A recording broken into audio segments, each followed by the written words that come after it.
Hello, good evening. It's 5 p.m. Welcome to 505. Coming up tonight, World Bank reviews 56.4% of Ghanaians are living with poverty despite country's economy recording significant growth. 1.3 FM. Secondly, 56.4% of Ghanaians remain in poverty. 56.4% of Ghanaians remain in poverty. Also coming up this evening, Office of the Special Prosecutor names former Power Minister Kwame Okyere and 4 others as its main persons of interest in its investigation into the Asante Kweku Beko bribery case. Identify the following as the main persons of interest in this case. Kwame Okyere, who was at all times the Minister of Power. Persons of interest for the time being. Well, President Mahama shakes up his government, reassigns Labour Minister and Defence Minister, and minority in Parliament accuses governments of wasting Parliament's emergency recall. And I'm seeing a situation where the government want us to, rush through a single day of everything. That has been very characteristic of this government, to use a single day to railroad everything that they want to go through in a single day. That is not democracy. That is abusing the absolute majority that the good people of Ghana have given the NDC government. Well, government declines a 20 million Ghana cedi MTN donation for Ghanaian victims of South Africa attacks. Tonight, we ask, is it a good move or the government is overstretching the matter? Later this evening, works on the critical Kanesi drainage system expected to last a year with road closure and diversions starting September 7. Stop sensationalization our work. Mortuary workers urge the public to respect their operations and stop the sharing of content about their operation. We'll bring you an exclusive interview. We have these and more stories, plus some analysis coming up shortly.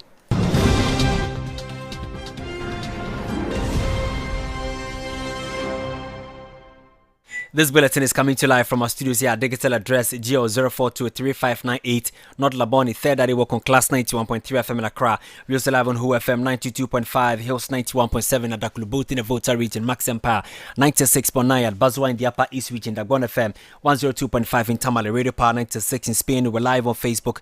Connect with us or join us with a thoughts, comment, and contribution to the hashtag 505, alternatively through our WhatsApp number 0500,000 202. My name is Kwame Okyere Jnr. It's time. It's 5:05. Welcome.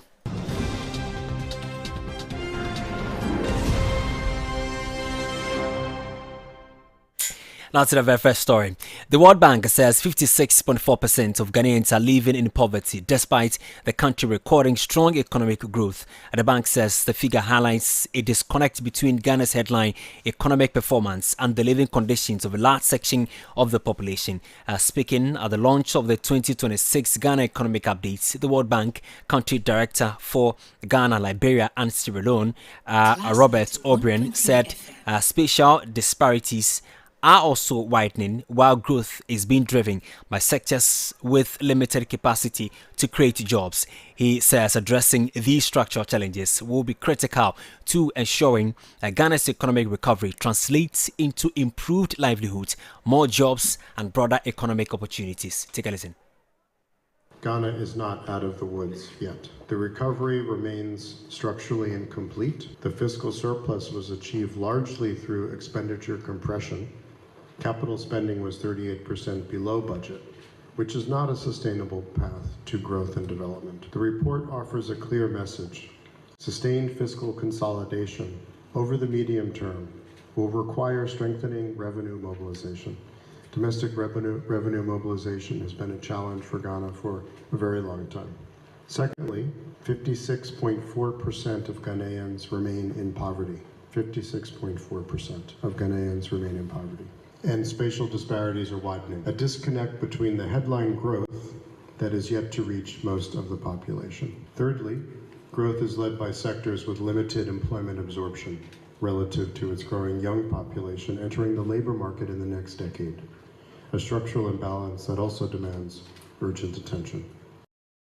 So that's the World Bank Country Director for Ghana, Liberia and Sierra Leone, Robert O'Brien, giving that revelation. So as now the Bank of Ghana, the World Bank indicates that 56.4% of Ghanaians are living in poverty Let's have a conversation on the back of this, and we've been joined on the phone by Dr. Hayford Ayirakwa, who is a development economist. Doc, let me say good evening to you. Thank you so much for your time on 505.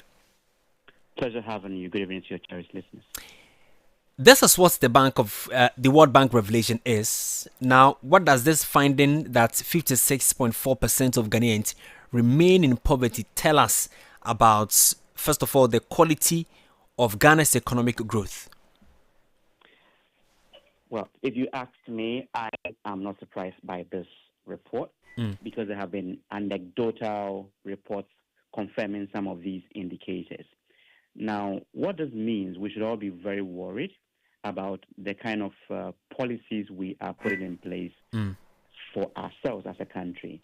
It's worrying to know that more than half of your people are still in poverty, especially at the back of these macroeconomic gains that we have seen. Now, you realize that there are certain indicators that would directly impact on the well-being of your citizenry. Now, if your macro indicators are not translating into the well-being of your citizenry, you will show beautiful numbers in the book, but on the ground, you would have some of these downsides. Now, not long ago, Africa Policy Lens published what they call the Ghana Wellbeing Tracker, which highlighted that 44, if you take, their index, only 44 people were actually showing that some strong signals. 44 out of 100 that were showing strong signals. So in other words, about 56, that report was projecting 56% of people indicating severe cost of living among their lives. Now, this translates into what actually affects the everyday person. So whilst macro indicators have moved in a certain trajectory, you look at indicators such as electricity, fuel, rent, transport fares, etc. These are everyday things. And a lot of the people in rural areas also depend on locally produced goods. And all of this, when you box it together, the rate at which prices have changed in the past few years shows that we need to be very intentional to be able to do some interventions that target some of these population or demographic group.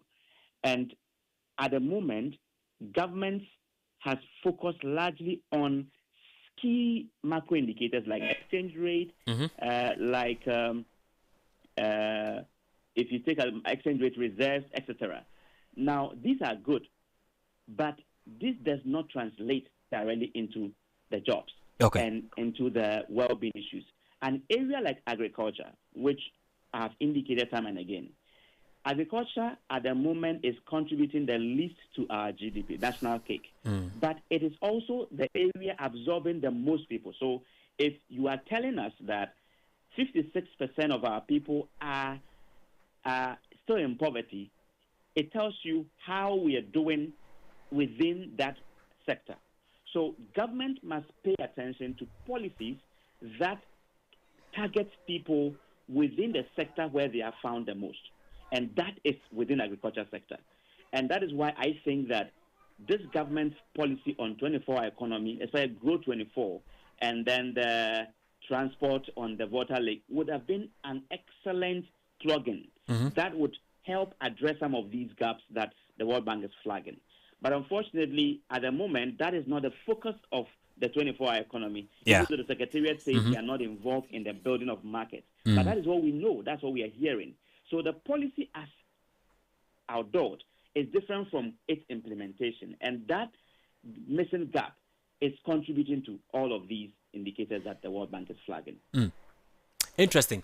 So the 24-hour economy, the focus or the end product is for it to create more jobs. And of course, when large number of Ghanaians do have employment, the economy grows because some taxes will be paid and all that.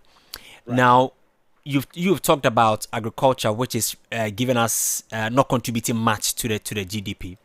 in your view, per what the Bank of Ghana say, the growth is being driven by sectors. The World Bank. Sorry, the growth is being driven by sectors with limited capacity to create jobs. That is correct. Which sectors should Ghana be prioritizing instead of the ones that do not help create jobs and revive the economy? No, like I said, for me, straight away, without even looking at the data, agriculture. And interestingly, agriculture is the only sector that you can find almost every profession finding space within the value chain. Mm-hmm. And this is a multi-billion-dollar opportunity that we are not exploring. Look, if government even decides that they are just focusing on the Volta Corridor project within the 24-hour economy, that in itself, once you can enhance transport, movement of goods from one part of your country to another, that creates several opportunities along the chain, from transport to production to value addition. So now people will be more comfortable to go and set up factories in certain areas where they are sure that access to input for production is closest. And that means that if you can get closer to where your production source of input is, it will lower your cost of production. And all of these come into play. Young people who are agriculturists, who are computer scientists, who are marketers, they all find a space within the agriculture sector. So for me, I think that government, over the years, we've been talking about commercializing agriculture, a cliche. We need to sit down and ask ourselves, okay, within the agriculture value chain, where are we putting our effort? Mm-hmm. Where are we going to put our resources? I am on record to have said that the Growth 24 is a beautiful opportunity. The only challenge I had was the ambitious target of saying they want to get over 2 million hectares of land from along the Volta Lake to be able to do irrigated farming, because our land tenure system doesn't work that way. So government must create, a system that private sector finds it exciting to create first and foremost their own agriculture farm, and now build a nucleus.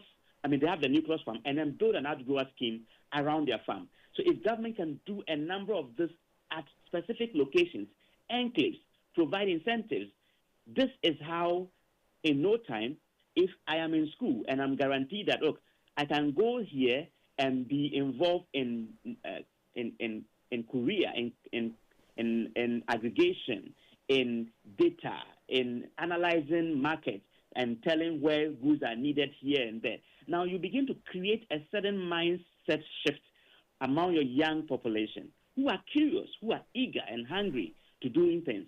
Now, as it is now, most young people don't even see the green gold that is in agriculture value chain. They are still looking at some of these white-collar jobs and preparing themselves. And we need to have a national conversation, and the government must play leadership role in this. And I expect the Minister for Food and Agriculture to be engaging seriously.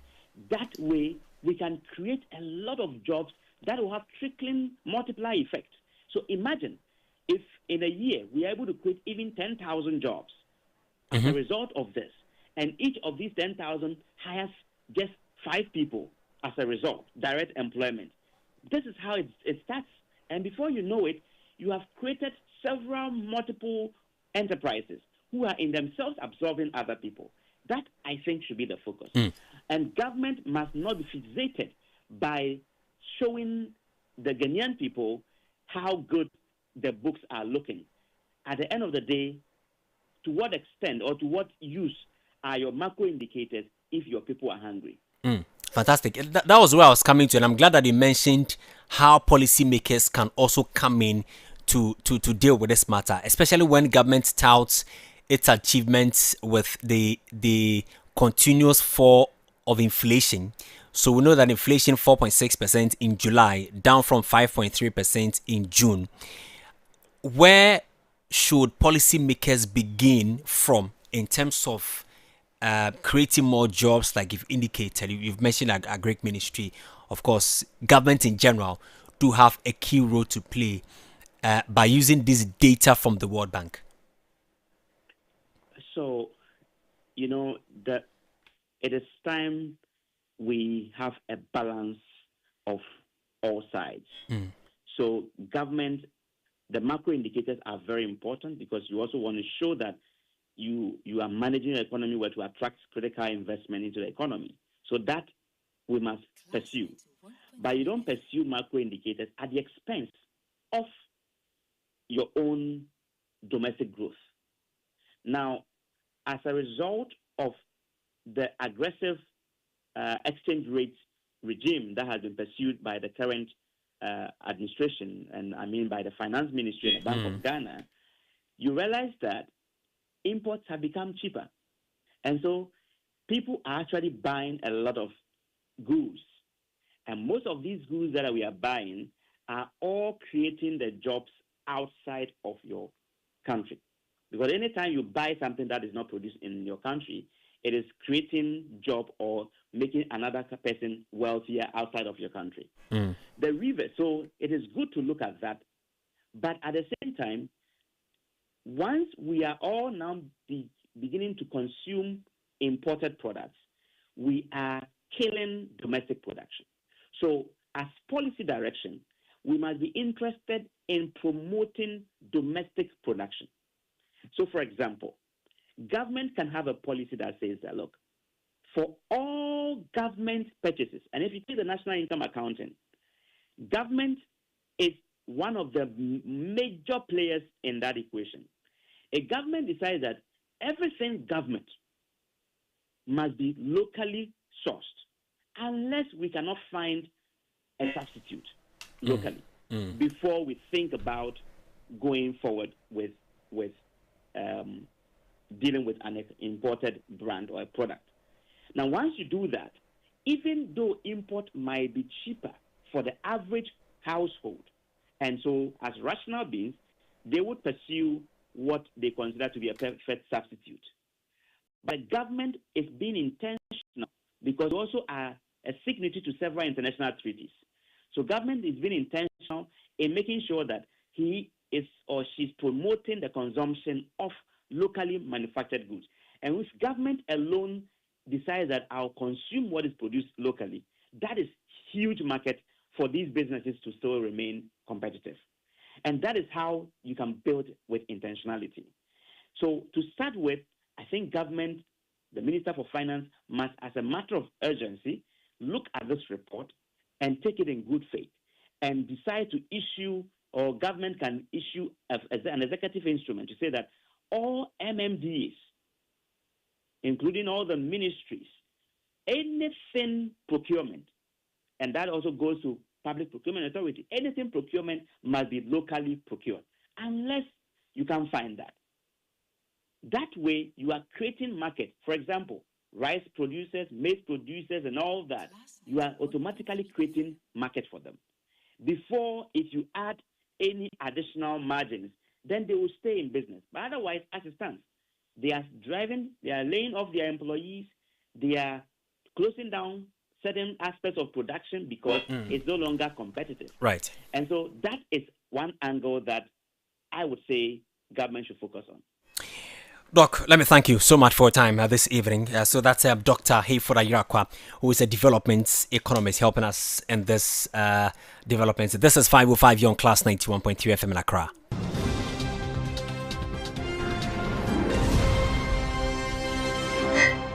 Now, the Office of the Special Prosecutor has named former Power Minister Kwame Okyere and 4 other individuals as its main persons of interest in its investigation into the Ghanaian dimension of the Asante Kwaku Beko bribery case. The other named individuals are Francis Woksing, Kwesi Jata, a former technical advisor to the Minister of Power, Solomon Ajete Sowa, a former deputy director at the Ministry of Power, and LinkedIn George Ni Metal, a former director at Tricop Group Limited, and Bafo and Koma Brobe, an employee of Tricop Group Limited. Special Prosecutor Kise Jabing disclosed this at a press conference while providing an update on the OSP's investigation into the case.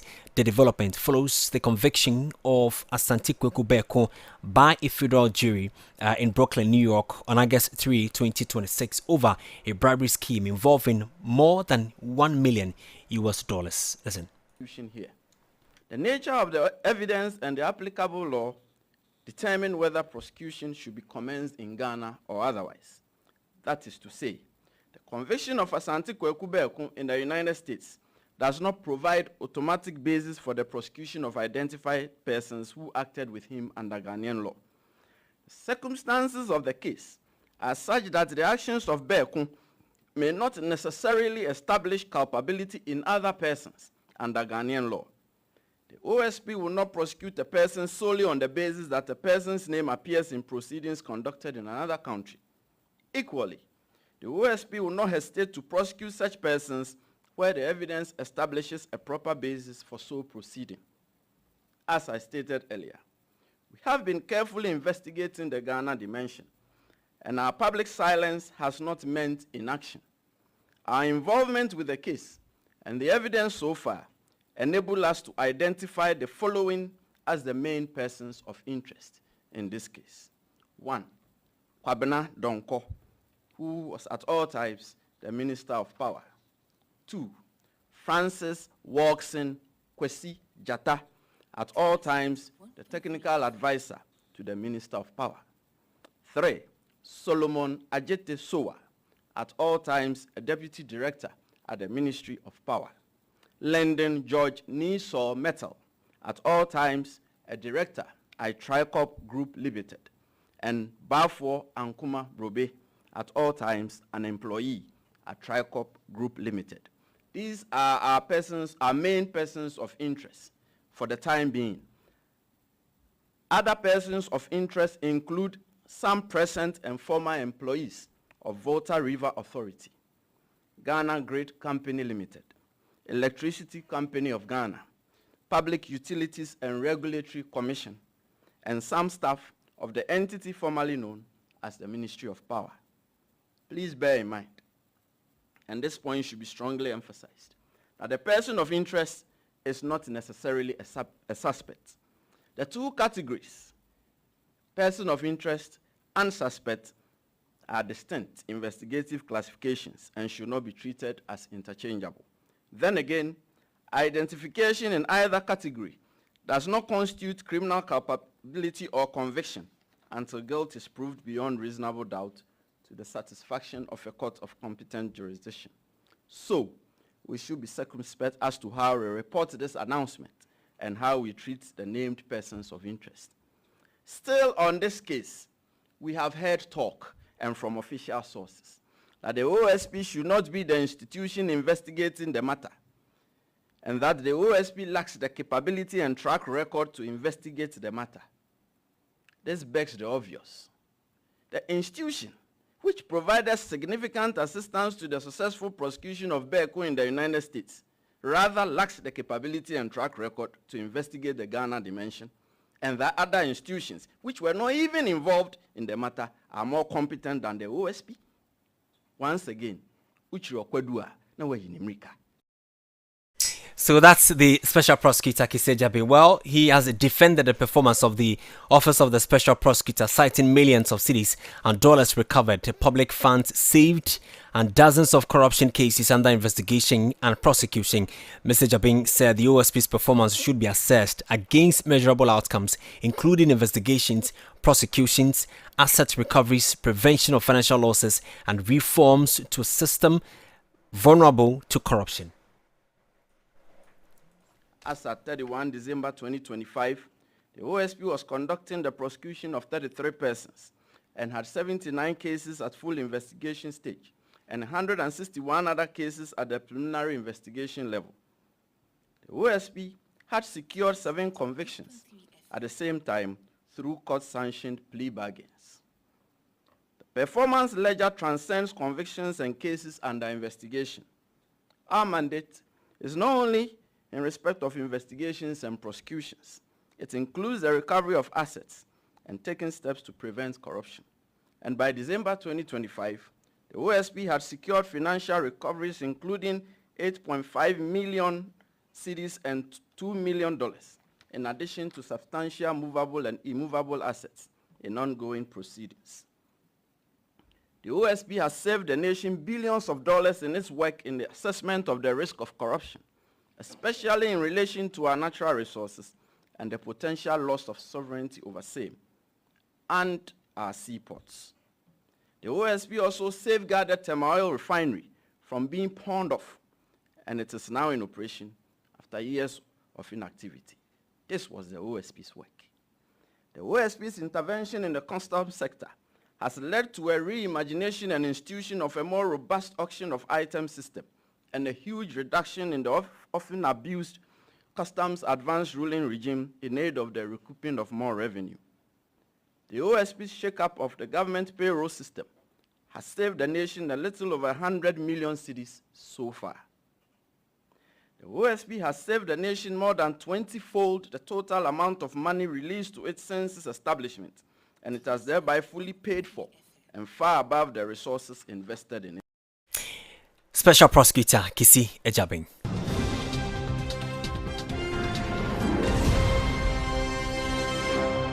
Let me take you to the presidency because President John Dramani Mahama today announced some changes to his government. The changes were confirmed in a statement issued by the presidency today and signed by Minister for Government Communication Phyllis Kwame Fosu. My colleague Veronica Amadei is here to give us who and where are they going. Vero, tell us more from that statement. Well, President Mahama has made further changes to his government, with 3 officials being reassigned to new responsibilities. So, according to a statement from the presidency signed by the president's spokesperson and Minister for Government Communications, Felix Kwame Fosu, the changes take immediate effect, and this is the second major set of ministerial reassignments announced by President John Dramani Mahama this month.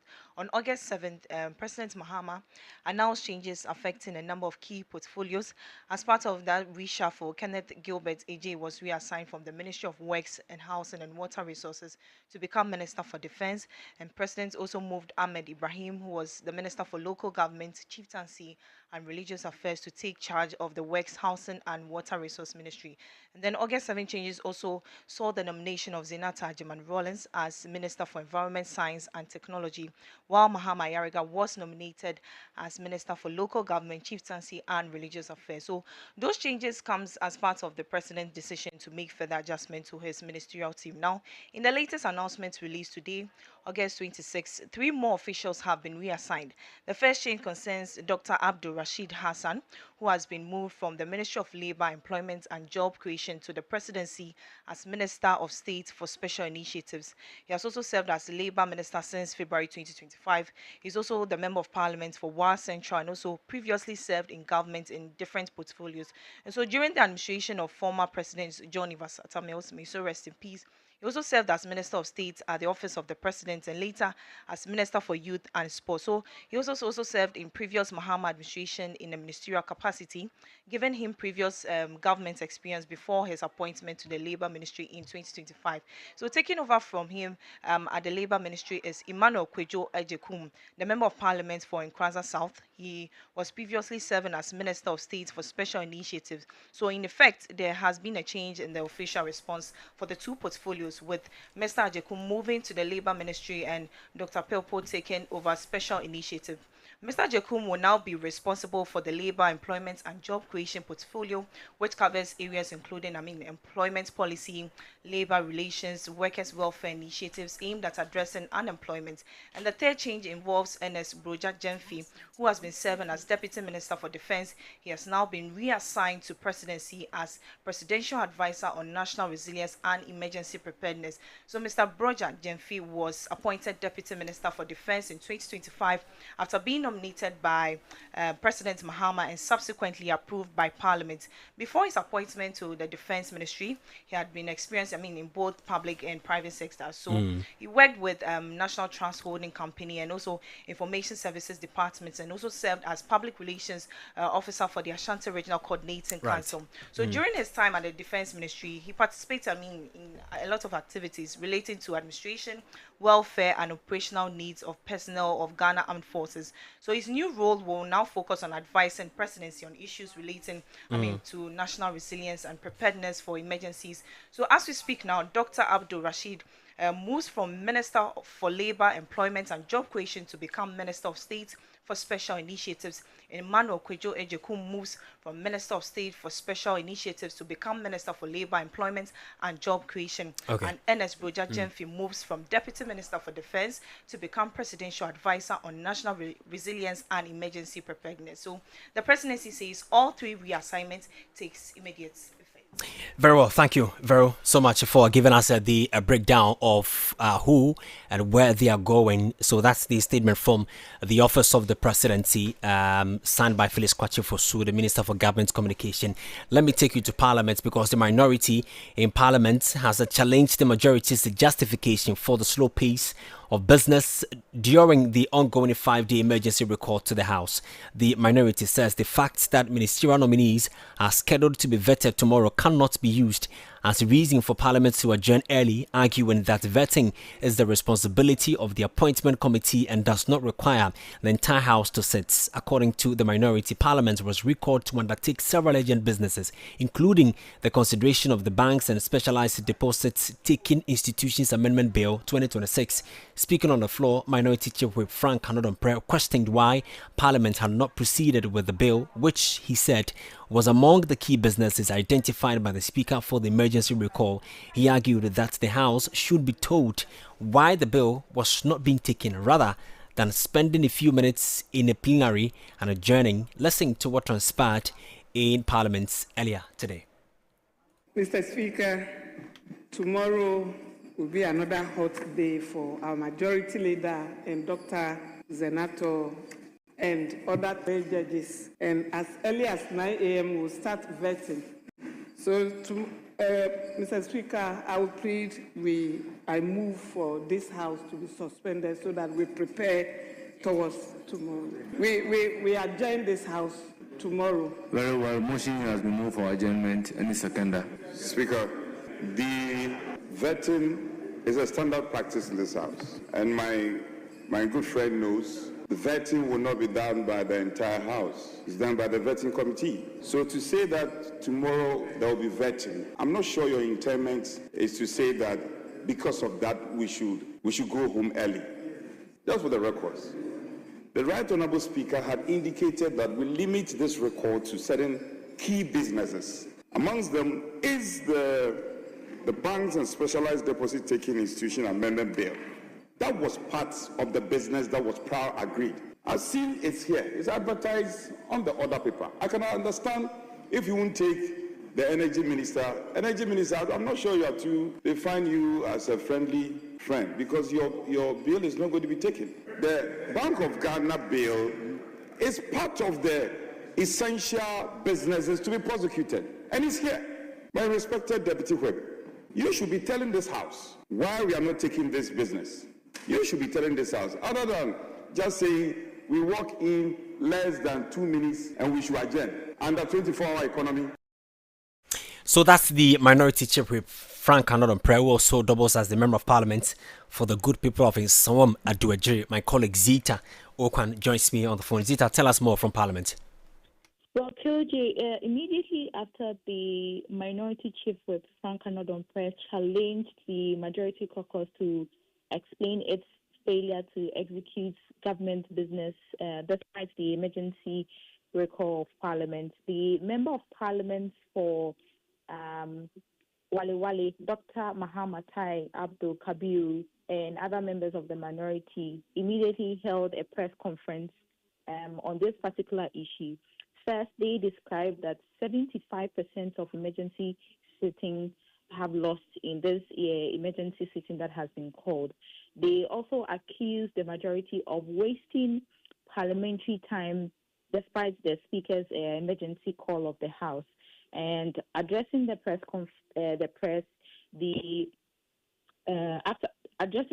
after the House adjourned, he said that key government bills that was mentioned earlier, that the Bank and Specialized Deposit Taking Institutions Amendment Bill 2026 and the National Petroleum Authority Bill are yet to be considered. It further criticized what it describes as the cost of keeping Parliament in session while little business are being transacted. It talked about the taxpayers' resources, saying that they are being spent while some journalists and other stakeholders continue to report from Parliament without any significant business being conducted. They are therefore demanding greater urgency and leadership from the government to ensure that the remaining days of the emergency recall are used effectively to address the outstanding business. We can take a listen to the Member of Parliament for Wale Wale, Dr. Mahama Tai Abdul Kabiru. You will realize that Parliament today, again, was adjourned abruptly without any cogent, any reason that anyone would attest to the fact that the purpose or the reasoning behind the adjournment is anything tenable. You will recall that pursuant to Order 58.4 of the Standard Orders of Parliament, the Speaker rudely recalled us from our recess where we were engaging with our constituents as part of our civic and parliamentary responsibility to the people of Ghana. We were to come back basically to do three things. One, to consider and possibly approve the Depositors Protection Amendment Bill, which was one of the reasons why the Speaker recalled us back to attend to. The second thing was to consider the appointment, the nominees of ministers of state. And the third one was to consider the nominees appointed to the Supreme Court of the Republic of Ghana. These were the three main businesses, even though we in the minority had other businesses of equal importance, i.e., a motion filed by the minority to investigate the losses that have been occasioned by Gold Board.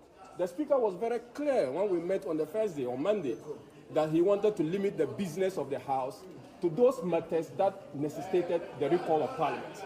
We reluctantly agree with the Speaker that the matters should be limited to the reasons why they recall Parliament. But you've seen, today is the third day of the 5 days that we've been recalled to sit.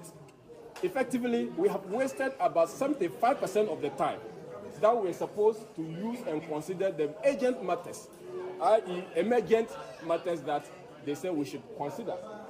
Ladies and gentlemen, so far, per the Speaker reading of the letters of communication from the President, we have been told that the ministers and then the, the nominees of the Supreme Court have been referred to the Appointments Committee. So that's the Member of Parliament for Wale Wale, Kabiru Mohammed. So let me, Zita, obviously there will be a response from the side of the majority, correct? Yes, indeed, there was a response, and the Deputy Majority Whip, Comfort Doyo, Member of Parliament for Ada, respond to the minority's criticism over the constant adjournment of the House since the emergency sitting began. Stating that several committees are currently holding meetings to deliberate on bills to be brought before the House for passage, and that's why the House kept adjourned. We can take We call the House to come and sit and work, and we are working. So why are they complaining? There is a series of committees, meetings, and other things concerning the vetting of the two ministers and then the judges. What they should know is if we don't recall this House and they vet the ministers, there will be nobody to approve them to go back to their sector ministries to work on their budgets. So that's the main reason why we are here. Tomorrow, if not because minority were complaining too much, like they will start the vetting yesterday, we approve them today, then tomorrow we do 2 or 3 businesses. Friday is we are joining early to join Speaker at the Kumasi Sports Stadium. So the purpose of coming back to this House is we are working on it. Tomorrow the vetting will come. The ministers are to be approved by MPs, the House. So once the ministers will be vetted tomorrow and the report will be ready and we will approve them on Friday, that's all. We have achieved our aim. So that's Comfort Doyo, MP for Ada constituency. Thank you, Zita, for giving us updates from Parliament. Let me take you to some of the stories. Major drainage improvement works in the Kaneshi Enclave are expected to begin on September 7, 2026 and continue through October 2027, with commuters likely to experience changes in traffic flow due to road closures and diversions. The Works, Housing and Water Resources Minister Ahmed Ibrahim says the temporary disruptions is necessary to deliver long-term solutions to the flooding challenges affecting communities in the area and beyond. Speaking at the Government Accountability Series, the minister urged motorists and commuters to cooperate with the traffic management measures that will be introduced during the construction period. He also launched a media sensitization campaign on the traffic management plan for the Kaneshi drainage improvement works under the Greater Accra Resilience and Integrated Development Garrett projects. Listen. The goal is to ensure that every road user is aware of each phase of the construction and the measures being put in place to reduce inconveniences during that construction. Following today's launch, the project will roll out an extensive public education campaign across multiple media platforms to ensure that information reaches the widest public audience, and this communication material must also be produced in other Ghanaian languages to make the communication sensitization very effective. We have earlier engaged key stakeholders, including the transport unions, the commercial drivers, the market women, traders, other businesses, schools, public institutions, community leaders, and all residents within that affected corridors. This engagement provides an opportunity to explain the traffic management plan, receive feedback, and incorporate the stakeholder concerns in the implementation strategy. The project also collaborated with the Department of Urban Roads to prepare appropriate road diversion and directional signposts across the affected areas. These signs will guide motorists through the designated alternative routes and will be complemented by continuous public announcement and management of the our personnel on the ground. So that's the Minister for Works, Housing and Water Resources, Ahmed Ibrahim there. Let me speak with a renowned engineer known as Engineer Mahama. Engineer, good evening to you. Thank you so much for your time on 505. Good evening, Kwame.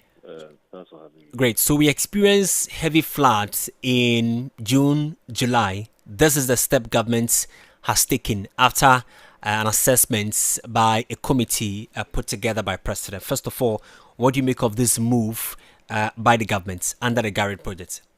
Well, it's a laudable one. I want to say a good evening to your cherished listeners. This has been in the pipeline for a long time. The Garrett project didn't start today. It is a step in continuum.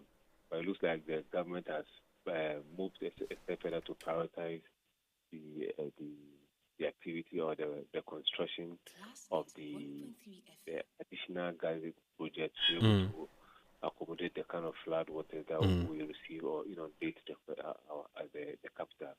However, like I just heard the minister say, because it's a very populated area in terms of vehicular movement, we need to be able to get maybe 2 or 3 things considered before the project commences in that particular stretch, where it means that there should be available or dedicated funds that will not let the project truncate along the line when it started because of the exigencies or the nature of the traffic volume that use that route all the way through Dansuma, Kaneshi, Kaswa, Malam, Kaswa, and beyond.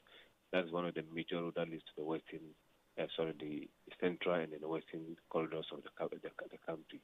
So I think it's a laudable idea. It's long overdue, but like I said, government is still trying to prioritize where we have the major volume of water that washes the surface of the earth when the flood waters inundate the capital. I think so. It's a laudable thing. So we have to applaud the government and stick to the time and make sure that it doesn't become a 9-day wonder when it started. Will the projects completely eliminate flooding in Kaneshi, or should residents expect some level of flooding even after completion? We cannot eliminate flooding completely across the globe. You would notice that 4 years ago in 2022 or so, China received its the worst flooding in 140 years. Talk of Italy, US, the very developed countries.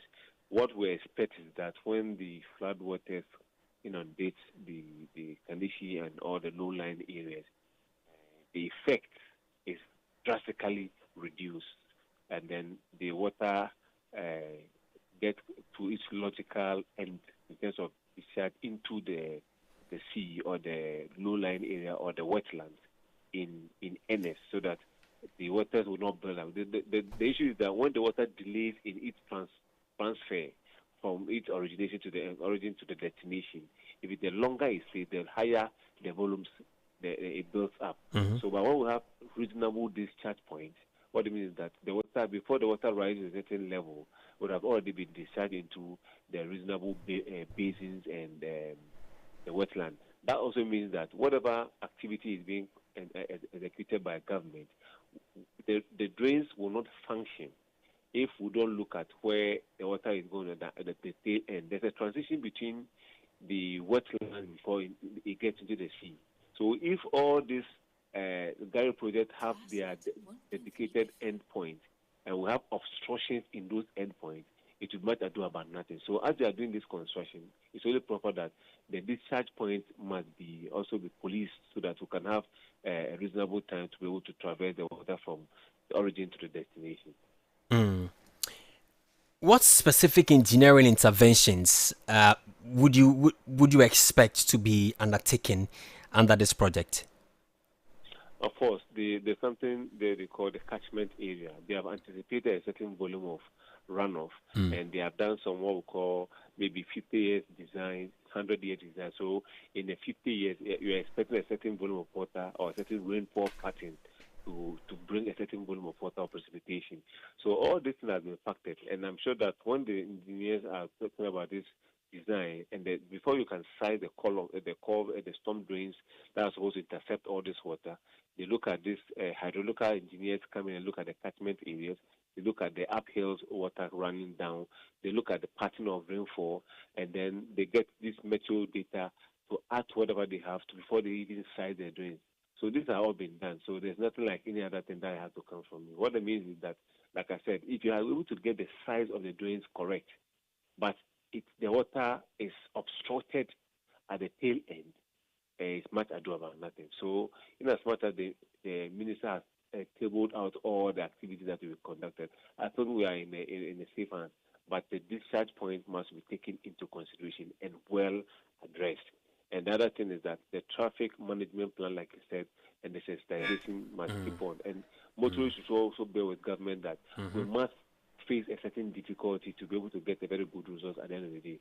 So when the traffic wardens are on the road to direct traffic as to where to move, they have the master plan of the areas, and they feel like if you use Route A to Route C, you'll be able to control a certain stream of flow. So it's only proper that I'm just adding my voice to the motorists adhering to the traffic management wardens who will be stationed, and then the news that will be given every now and then for the motorists and pedestrians to follow the route. And I think that at the end of the day, we will just have some difficulty, but the end result will be that we're able to minimize the anticipated flood water. We should be mindful that with the global warming, where we have the depletion of the ozone layer, we're able to control the pattern of rainfall that we have. And it means that whatever we receive this year might be more than what we're going to receive next year.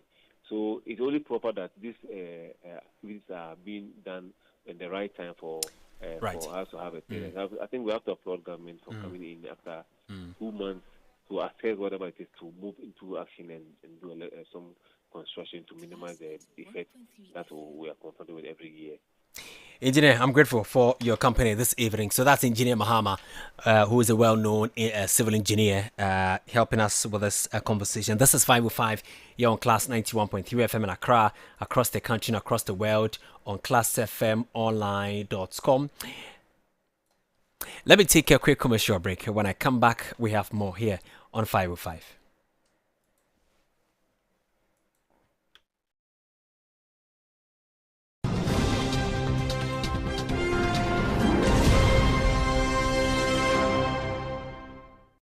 Well, the government has declined a reported 20 million Ghana cedi donation from MTN Ghana to support Ghanaians affected by recent xenophobic attacks in South Africa. The Ministry of Foreign Affairs, in a statement issued today, August 26, said it had taken note of media reports that MTN Ghana was preparing to donate the amount to Ghanaian victims of the attacks. According to the ministry, the report attributed the intended donation to comments by MTN board chair Dr. Ishmael Yamsing, while acknowledging and commending MTN Ghana for the gesture.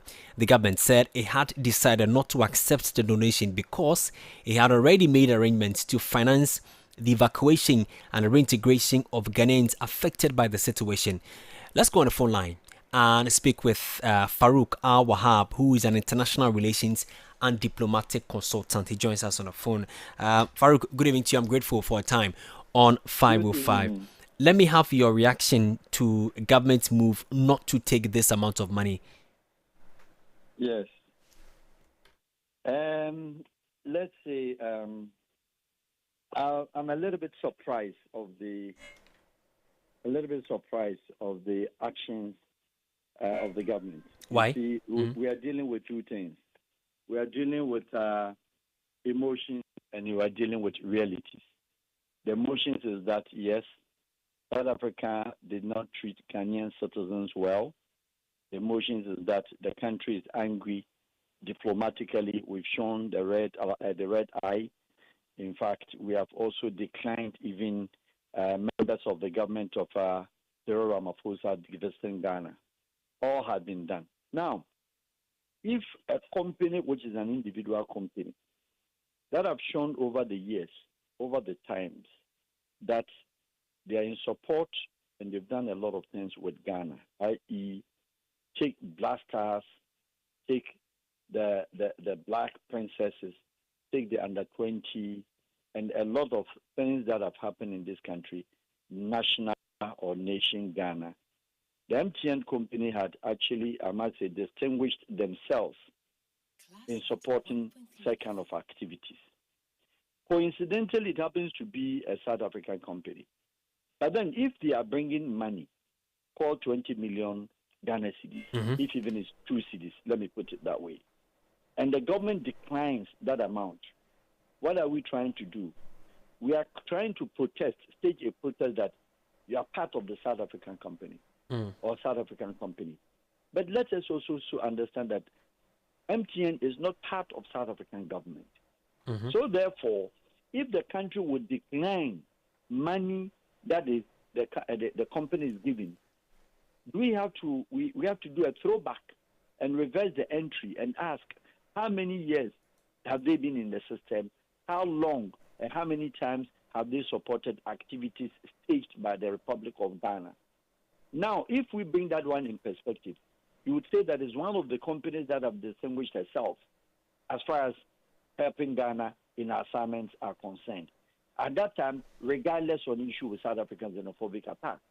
Now, we rather protesting will not take the money, then my solution is that then the country should also do not need the presence of MTN here. If indeed we reject their money, then we know and we acknowledge that if we want to protest that we don't want the South African company to give Ghana government money, then we might as well say that we don't need that company if we want to go to that full length of a diplomatic protest that affects what we call it, a company or affect holding companies, which of course you and I know that they are direct investment company of the country. Bearing in mind that they are the first to have put this country communication space into the world, which you and I will not. A lot of companies have come, they resurfaced and then they went back and then etc. MTN have shown face. Let's look at also how many Ghanaians that MTN has given jobs. So if we are saying that a lot of Ghanaians, and I might say that South Africans are not working with MTN in Ghana. Who are the workers? They are Ghanaian workers. So the sweat is you and I. The money they are giving is the money from you and I. Today, have you bought credit, my son? Yes, you have. Has your producer bought credit? Almost everybody has bought credit today. If not, you've used your data. Yes, we have. So if we have used the data, it's the accumulation or some of the profit made out from us. It means, therefore, that it's not the money South African government has given to MTN to be given to us, unless we have a proof, which you and I do not know. But if only to rely on MTN as a company, a corporate responsibility supporting Ghana government, I find it very, very, very unimaginable that the country will reject money. If we are rejecting money, we should reject their services. I see. Well, could accepting the donation have created any diplomatic or administrative complications? Not at all. Not at all. Not at all. It has nothing, no relation with South African government. Unless there's a proof that the government knows that you and I do not know that that particular company is associated to Cyril Ramaphosa's government. And indeed, it's not the biggest company in South Africa. It's one of the largest companies on the entire African continent. But it's not the biggest company in South Africa. So if we are rejecting their money, I've given evidences of what are some of the events that Ghana government had directly appealed to MTN and then telcos to support, which they did. One will say that, if not anything, on the employment scale, MTN as a single company have employed, I stand to be corrected, close to maybe 3,000, 4,000, or 5,000 Ghanaians. How many multinational companies have done that in Ghana here? So if our workers are there, our children are there, if my contribution, because they make profit out of me, and they see it wise and contributing 20 million Ghana cedis towards the repatriation process or the repatriation exercise, at what point do a country stand up to say that we don't want the money? So if we are dealing, it's a contest between emotions and diplomacy, and it's a contest between realities and then also politics. This is not a matter that, to me, I think that the political influence or the political infusions is higher at weight. But if you stand and analyze it from the man standpoint, you realize that, to me, I think it is a bit of exercise that is a bit needless. We should have collected the money. We don't need to put the money into the repatriation fund or whatever. We can put the money and then go and put it also in any medical facility renovation. What about that? At the end of the day, nobody is saying, now collect the 20 million and share to the returnees. But take the money, 20 million, can go a long way to repair any of our hospitals. What about that? So to me, I think long as we rely on their services, and then we do not target them at the time when the issue was very hot, when the cake was hot, we didn't eat it. We should have eaten it that, look, South African company, get out from Ghana, or we are just doing industrial sabotage. We are sabotaging you and stopping you or giving you, etc., like the Americans will do. Go and tell your government that if they don't do this, we don't do that. That's what I mean, machoism approach politically, diplomatically, when you want to severe a company, but not where you have donation from a company, 20 million, and you reject it because it's a South African company. Okay. They have no business to be in Ghana. Right. Farouk, let me thank you so much for your time. That's Farouk Al-Wahab, who is international relations and diplomatic consultant. Well, Homowa is here, and Ningo and Pram Pram are turning up for it from the 28th to the 29th of August. Pram Pram Homowa kicks off with the experimental center at the Methodist Church. Only good vibes guaranteed. All MTN pulsers aged 17 to 35 get to participate in our polls, trivia, and win amazing prizes such as branded speakers, water bottles, notebooks, and many more. Then it's Ningo 10. The experimental center runs from the 4th to the 5th of September at the old Ningo post office, and on the 6th of September, it all comes together for a grand finale. The football gala finals happens in both towns at once. Methodist Park for Pram Pram, a DA Business School for Ningo, games, music, community, and MTN right in the middle of all of that. Come through and be part of the moments. This is Homowo, the MTN style.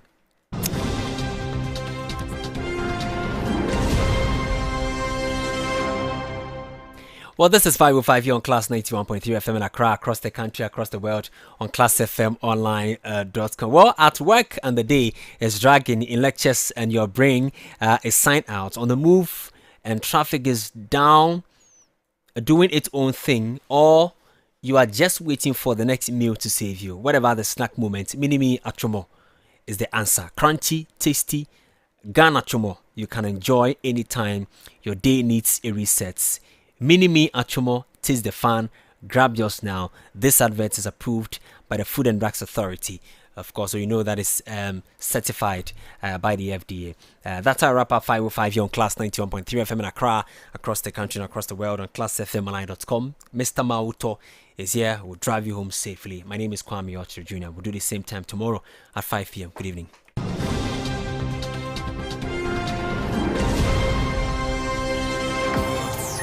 Bringing you the best in